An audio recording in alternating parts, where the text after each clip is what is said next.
పవన్ కళ్యాణ్ గారు చాలాసార్లు చెప్పారయ్యా, ఆయన ఏది చేసినా చట్టపరంగా మ్యారేజ్ చేసుకుంటే తప్పులేదు, ఆ విషయం గుర్తుపెట్టుకోవాలి మీరు అని చెప్తూ ఒక మాట ఉన్నా.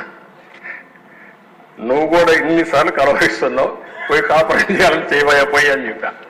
ఆనాటి ముఖ్యమంత్రిని ఇవన్నీ మాట్లాడుతున్నావు, ఎందుకు అనవసరంగా మాట్లాడుతావు? వ్యక్తిగతంగా తీసుకురావద్దు, కుటుంబాల వ్యవస్థ తీసుకురావద్దు. అదే నేను కోరుతున్నా, ఎక్కువంటే మెంబర్స్ ఉందని.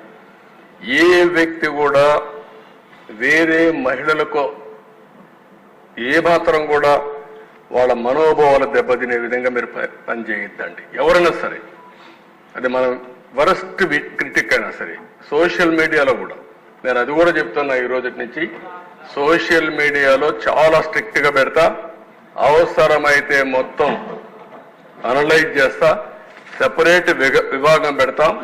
ఎవడైనా సరే ఆడబిడ్డల పట్ల అసభ్యంగా వాళ్ళు దెబ్బతీసే విధంగా కానీ మాట్లాడితే, క్యారెక్టర్ అసాసినేషన్ చేస్తే అలాంటి వాళ్ళని వదిలిపెట్టను. పబ్లిక్లో నిలబెట్టి ఏం చేయాలో చేసి చూపిస్తా డెమాన్స్ట్రేషన్. ఆ విషయంలో ఎక్కడా రాజీ లేదు. అయితే నేను మిమ్మల్ని కోరేది, ప్రజలు ఎక్స్ప్లెనేషన్ ఇచ్చారు, మాట్లాడటానికి పెద్దగా లేకపోయినా నా ఘోష ఒక్క నిమిషం చెప్పుకుంటాను, తర్వాత జనరల్గా ఇంకొక నిమిషం బెల్ కొట్టద్దు. ఏమిటంటే అంతా కూడా చూశారు, మే 14, 2021 రాత్రి ఏం జరిగిందో. హాస్పిటల్ రిపోర్ట్స్ కూడా చాలా స్పష్టంగా ఉన్నాయి. సాక్షాత్తు ముఖ్యమంత్రి గారు కూడా ఎన్నోసార్లు, ఎందుకంటే ఆయన రిపోర్ట్స్ అన్నీ కూడా వారికి నేను పంపించడం జరిగింది ఎప్పుడో. అవన్నీ చూసిన తర్వాత నా మీద కస్టోడియల్ టార్చర్ జరిగిందని అంత స్పష్టంగా చెప్పిన తర్వాత 3 సంవత్సరాలు నేను కనీసం కంప్లైంట్ విచారణ కోరినా కూడా ఏమీ లేని పరిస్థితి.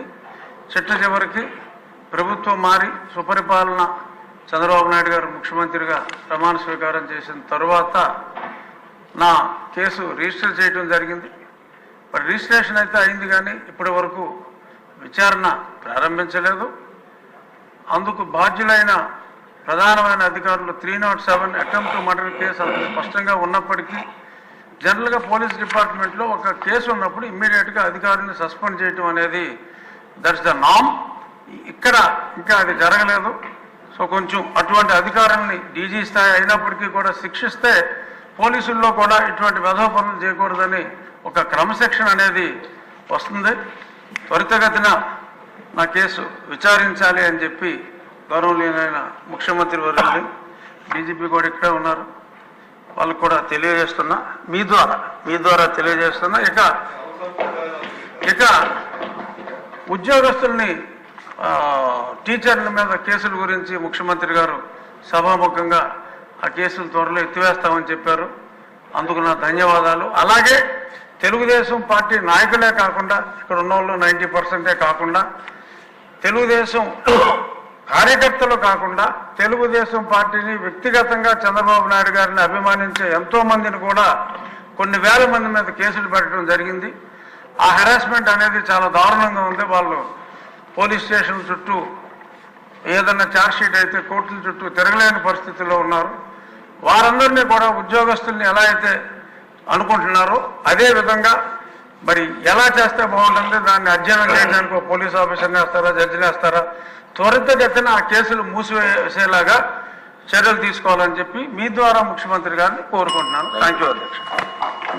గౌరవనీయులు పవన్ కళ్యాణ్ గారిని మాట్లాడవలసిందిగా కోరుతున్నాను. థ్యాంక్ యూ అధ్యక్ష. గౌరవ ముఖ్యమంత్రి గారు ఈ లా అండ్ ఆర్డర్గా ఎంజాయ్ మీద ఈ శ్వేతపత్రం చాలా కాంప్రహెన్సివ్గా, చాలా హోలిస్టిక్గా ఉంది సార్.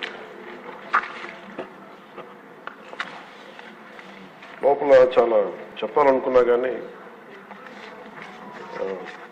మేజర్ది అయిపోయింది కాబట్టి నాకు ఒకటే ఒక ముఖ్యమంత్రి గారికి, గౌరవ ముఖ్యమంత్రి గారు చెప్పదలుచుకుంటుంది మీ ద్వారా.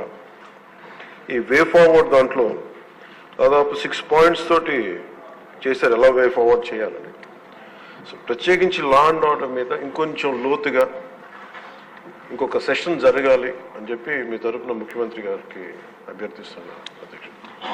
ఆ రోజున ఈరోజేమో మోర్ ఆఫ్ పార్టీ పరంగా ఏమేం జరిగినాయని చర్చించాం. ఆ రోజున భవిష్యత్తు ప్రణాళిక ఎలా ఉండాలి, చట్టం అంటే భయం వచ్చేలా ఉండాలి, వీటన్నిటి మీద అందరి గౌరవ సభ్యులు అందరి అభిప్రాయాలు తీసుకునేలా దీనికి ఒక విస్తృతమైన చర్చ జరగాలి అధ్యక్ష. ప్రత్యేకించి ఒక రోజంతా పెట్టండి, లేదంటే 2 సెషన్స్ అన్నా పెట్టండి, కానీ దీని మీద ఒకసారి చర్చ జరిగి దాని మీద ఒక విధి నిర్ణయాలు తీసుకున్న తర్వాత మటుకు అది 5 కోట్ల మంది ప్రజలకి భద్రత కలిగించేలాగా ఉండాలి. అలాగే భారతదేశంలో ఆంధ్రప్రదేశ్ రాష్ట్రం శాంతి భద్రతలోకి ఒక తలమానికంగా ఉండాలి. ఆ దిశగా ఒక కనీసం విస్తృత స్థాయి చర్చలు జరగాలి. అలాంటి దానికి మీరు ఇనిషియేట్ చేయాలని చెప్పి మీ తరఫున ముఖ్యమంత్రి గారిని కోరుకుంటున్నాను. ముఖ్యమంత్రి గారు.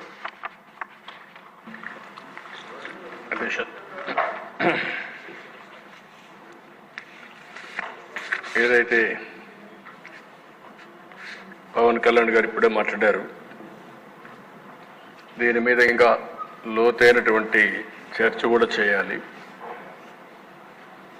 మనలో ఒక అవగాహన రావాలి. అదే సమయంలో ప్రజా చైతన్యం కూడా చాలా అవసరం. ఒక పక్కన చాలా డిటరేట్ అయినటువంటి లా అండ్ ఆర్డర్, అధికార యంత్రాంగం కూడా చాలా వరకు ఎప్పుడూ లేనంతగా నిర్వీర్యం అయిపోయింది. ఈ వ్యవస్థను కూడా మళ్ళీ పటిష్టం చేయాల్సిన అవసరం ఉంది. నెక్స్ట్ సెషన్లో మళ్ళా బడ్జెట్కి వస్తాం. అవసరమైతే 1 full day చర్చ పెట్టి మీ అందరి అభిప్రాయాలు తీసుకొని తద్వారా రాష్ట్రాన్ని 2047 ఏ విధంగా ఆలోచిస్తున్నామో లా అండ్ ఆర్డర్లో కూడా వన్ ఆఫ్ ది బెస్ట్ స్టేట్గా number 1 state to maintain law and ఆర్డర్గా చేయడానికి ముందు కూడా దాన్ని కూడా చర్చ చేద్దాం. చర్చ చేసి యాక్షన్ తీసుకుందాం. అదే సమయంలో నేను రిపీటెడ్గా మళ్ళీ మిమ్మల్ని అందరినీ కోరుతున్నాను అధ్యక్ష. ఇప్పుడే కామినేని శ్రీనివాస్ గారు మాట్లాడారు, ఇంకా చంద్రమోహన్ రెడ్డి గారు, ప్రభాకర్ గారు వీళ్ళందరూ మాట్లాడారు. రఘురామకృష్ణరాజు గారు ఆయనకి జరిగిన అన్యాయం, రాష్ట్రానికి జరిగిన మంచి కూడా చెప్పాడు. చాలా సంతోషం. ఏదైతే కేసులు కూడా రకరకాలుగా పెట్టారు, ఇక్కడుండే మెజారిటీ ఎమ్మెల్యేల పైన కేసులు పెట్టారు. వీళ్ళు కాకుండా మనం ఒకసారి చూస్తే చాలామంది వీకర్ సెక్షన్స్ మీద